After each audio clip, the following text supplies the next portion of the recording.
In the meantime, though, more counties are either issuing or extending their burn bans because of the drought. Tulsa County commissioners extended this county's burn ban for another week, and there are now 14-day burn bans in Okmulgee, Pittsburgh, LaFleur counties as well.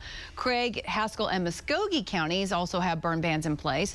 The burn bans do include campfires and burning any trash, and those violators could face a fine of up to $500.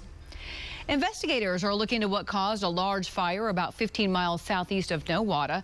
Firefighters say it burned down the rest of an old pallet factory about a month after there was another fire at that location.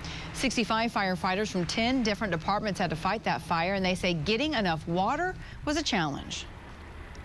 The water is a hard situation to deal with a fire of this size in a rural community like this. Trying to get enough water here on a fire this big. We shuttled tanker after tanker. Tankers, we'd be lost without them. Firefighters say 3 buildings caught fire, but nobody was hurt. A wreck on Highway 33 just west of Kellyville killed a 19-year-old man from Cushing. State troopers say Carson Boyle was going east on the highway just after 6 this morning when he ran off the road and rolled his car. State troopers say he was not wearing a seatbelt. Troopers are still investigating what caused him to run off the road. A state lawmaker says federal pandemic relief money will be headed to the port of Catoosa with the hopes of improving supply chain issues all over the country. News on 6's Cal Day explains how the money will be used.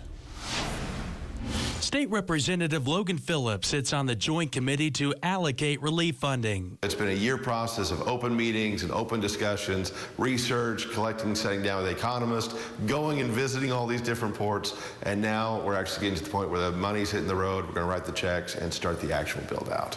Phillips says funding for infrastructure and expanding broadband at the Port of Catoosa will help the location become a central distribution hub in the country and could help ease nationwide supply chain issues. Industrial parks, including Tulsa ports, have been applying for grants. Out of that money, we are actually investing one pot specifically to the Port of Catoosa, which is about $14 million, that will build out their infrastructure for them to expand. That money will be shared with the port in Inola to improve a vital area. The last piece of critical infrastructure for Tulsa Port of Inola as our future industrial park is wastewater. Tulsa Port's economic development leader Andrew Ralston says wastewater will create opportunities to add between 9,000 to 12,000 jobs in Inola. He says $10 million of the funding will go towards replacing and improving infrastructure. We know that as the industrial park grows, we're going to need the town to be supported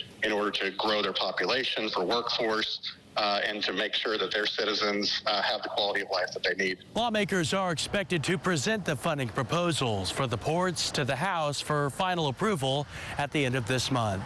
In Rogers County, Cal Day, Oklahoma's own News on 6.